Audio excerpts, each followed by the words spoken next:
do you trust Trump's national security team to keep our war plans top secret? You trust your mother every night to fix your Hot Pockets and make sure your Game Boy is turned on?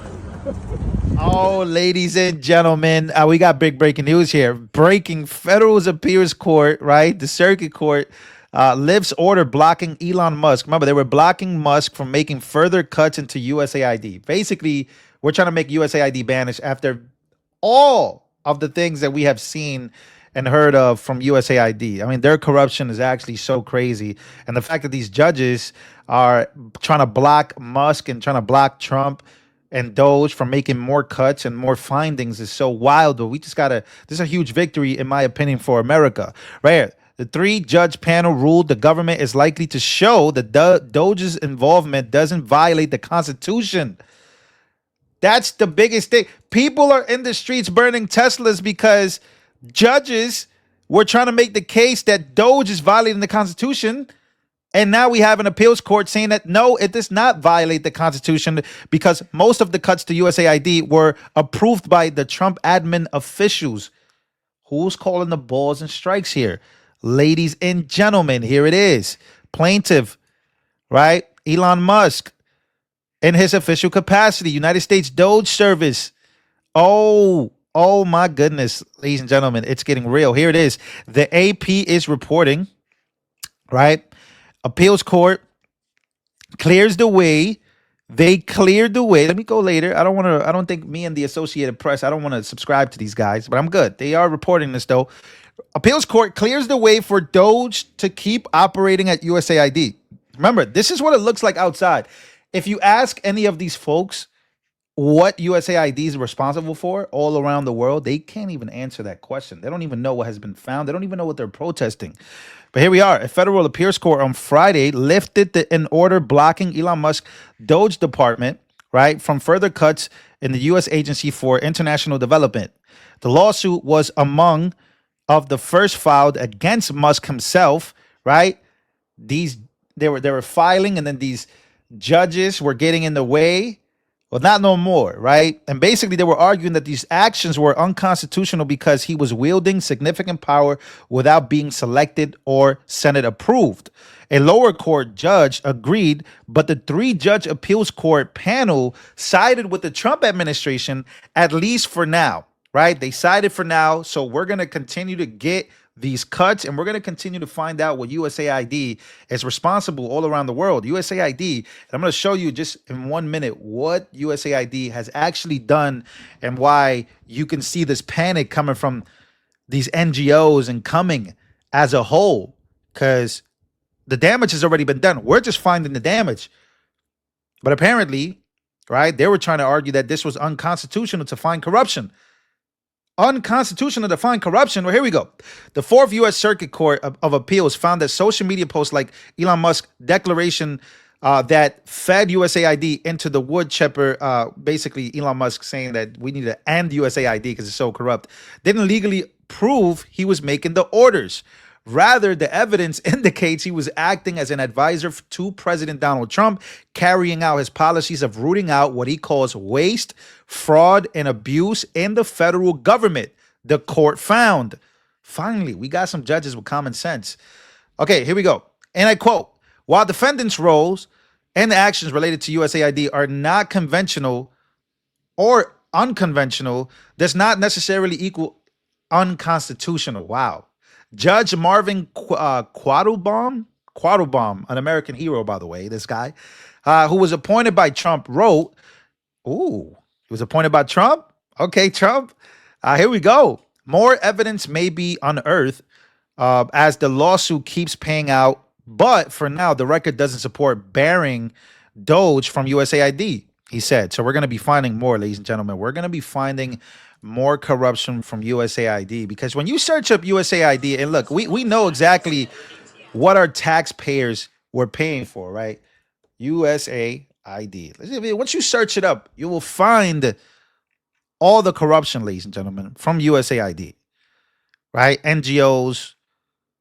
From NGOs to what they were doing all around the world and how people were melting down over USAID. But look, it's officially going to be shut down. This is what it's going to come down to.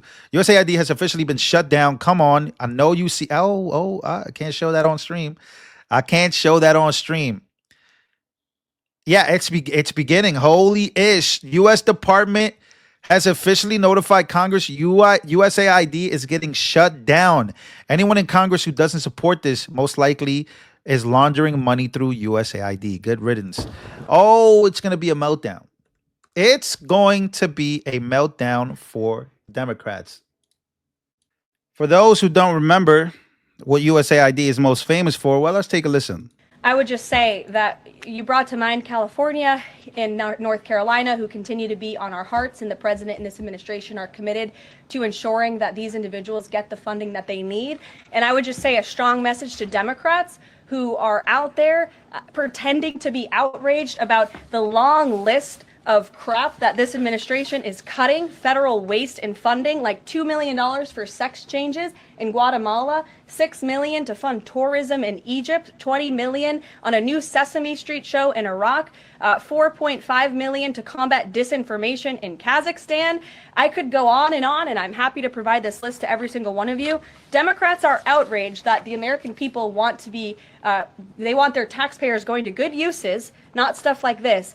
But then they're very quiet about the fact that there are still North Carolinians and people in California who have lost everything. And in the last 4 years, this federal government did nothing to help them. This president will continue to put America. Nope.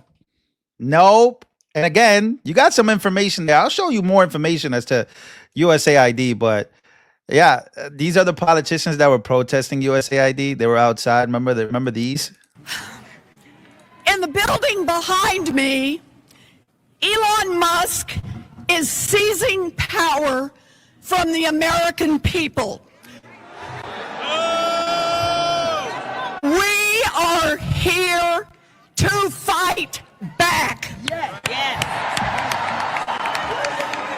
A few months ago, Elon Musk spent $280 million to buy an election for Donald Trump.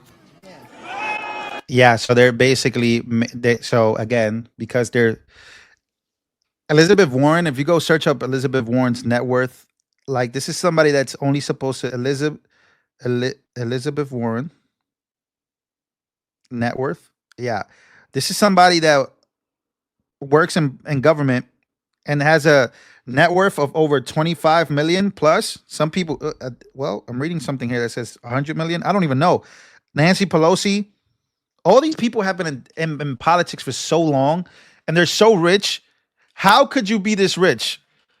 Yeah, so it gets even crazier right here. So Lindsay Penny says, yeah, what USAID was caught doing with US tax dollars is the scandal of the century, right? There's so much to this. But first, let's start off here. Why does Trump and Elon, why do they want to shut it down? And why are Democrats trying to resist that? One of the reasons that Elon is so adamant to go after them, especially one of the first things for DOGE to attack, is because they were the ones that were funding the censorship industrial complex. And you know, they went to war with Elon with the advertiser boycott ban, and that was literally funded by USAID. Wow. It was funding the NGOs that was funding, they even funded Media Matters, they funded Politico. Wait, what, really? Yeah, absolutely. USAID gave money to Media Matters? They also gave money to Pfizer. They're out of the top 10 recipients, number 2 on the list of USAID was Pfizer. So it's insane that our US tax dollars are going to not only funding these overthrowing of governments in other countries, but it's also funding now NGOs and having them do the work that they themselves cannot do. When you have a non-governmental agency that comes in to censor people, but it's being funded by a CIA cutout, it's because the CIA can't do that. It would violate the Constitution, the First Amendment rights. But when an NGO does it, and you have all these other universities and institutions that are joining together to collude and come up with a scheme and plan to censor the American people. It wasn't just during COVID, but it was also during the 2020 election, where they started to form a plan to censor anything about mail-in ballots before mail-in ballots was even talked about by anybody, and no one even knew anything about it. So they were already putting together a scheme of academics and these NGOs and all of these former CIA directors on these boards were forming a plan before it was even a known issue for the American people of how they were going to censor them and how they were going to keep them quiet when all these mail-in ballots became an issue. So it's Damn. Crazy. Look, USAID awarded over $600,000 to the far left extremist hate group, aka Media Matters. Here's the proof. You have all the proof. Here we go. Look, USAID funded the censorship industrial complex while simultaneously funding news outlets to promote state-approved propaganda. You can find that on zeroheads.com. Yeah, that's the biggest scandal in the United States history. And yeah, so apparently, it's a bad day, because Federal Appeals Court lifts order blocking Elon Musk DOGE to making further cuts into USAID to the point where they're just going to banish and yeah, they're out of here. And Democrats continue to find ways to try to battle and to try to make this make this a thing where they're going to defend. Of course, they're going to, here we go. Actually, I'm going to show you exactly how they're trying to defend USAID. But you know who else does not like USAID? Authoritarian government. So are we on the losing end? Yeah, this is the way they're trying to spin it. Authoritarian governments are the ones that are against this. Meanwhile, when you find out, actually, this is why MSNBC is going out of business, and they're the ones making cuts, because the American people are watching channels like mine. They're watching channels like other people, other people's channels that are giving information, accurate information on what USAID and what has officially been found with USAID, their connections to other countries, how they've influenced other elections, right? This is how they're trying to do it, right? Despite judges' ruling, Trump takes new aim at USAID. MSNBC is panicking, and again, this is they're fighting it. They probably don't even know what's going on. They probably have no idea. But again, ladies and gentlemen, let me know what you think. Big win for Elon Musk and DOGE. And Marco Rubio also announced that, yeah, they're out of here. USAID. What they've done is the biggest scandal in United States history, but yet Democrats are trying to defend it.